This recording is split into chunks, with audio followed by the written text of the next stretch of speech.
Ici à l'UNESCO, en marge de ce Parlement des entrepreneurs d'avenir exceptionnel, autour d'un thème central, faisons changer tous les climats. J'ai l'honneur d'être avec monsieur Lombard, Éric Lombard. Vous êtes président de Generali France, bonjour. Merci de vous prêter à ce petit jeu de la Web TV post-conférence. Alors, post-conférence, car vous sortez d'un débat sur le leadership. Et donc ce sera ma première question, c'est quoi un leader? C'est quoi un leader en 2016? Eh bien, un leader en 2016, pour moi, c'est d'abord quelqu'un qui établit un projet avec son équipe, parce que le rôle principal du leader, c'est donner du sens à une action. Et c'est ça qui anime une équipe.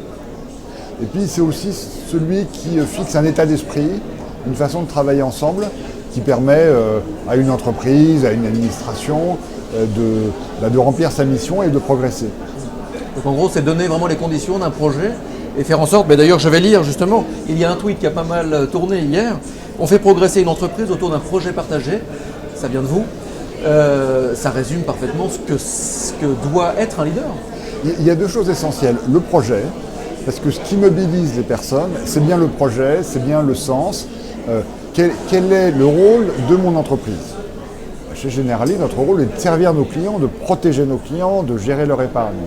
Et ça doit être partagé, un projet partagé, parce que ce n'est pas le chef qui est responsable de tout ça, c'est l'ensemble de l'entreprise, c'est l'ensemble des personnes qui travaillent dans l'entreprise, qui doivent faire en sorte que le projet de l'entreprise est porté auprès de nos clients et auprès de nos contreparties. Vous êtes soutien du réseau Entrepreneurs d'Avenir depuis ses débuts en 2009.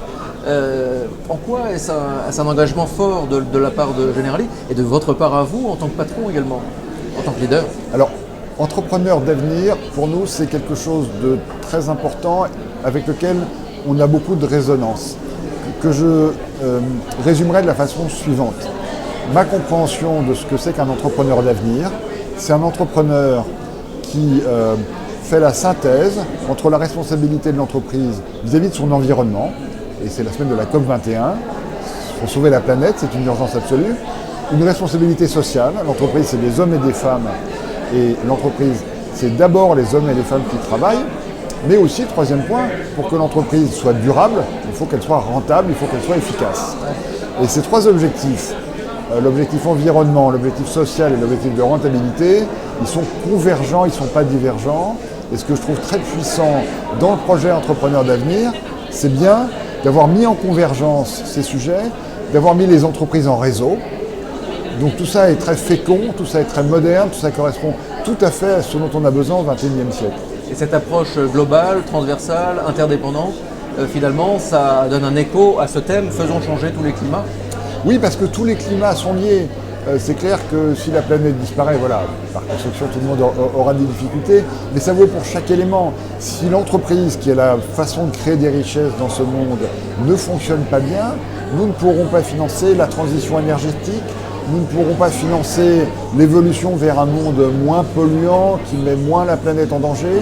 Et puis naturellement, tout ça doit s'accompagner d'une énergie partagée des gens qui font bouger tout ça, qui sont l'ensemble des salariés, des fonctionnaires, des personnes qui contribuent à ce changement du monde. Je vais vous proposer un petit jeu, ce sera ma dernière question, sous forme de petit jeu, c'est pas un piège.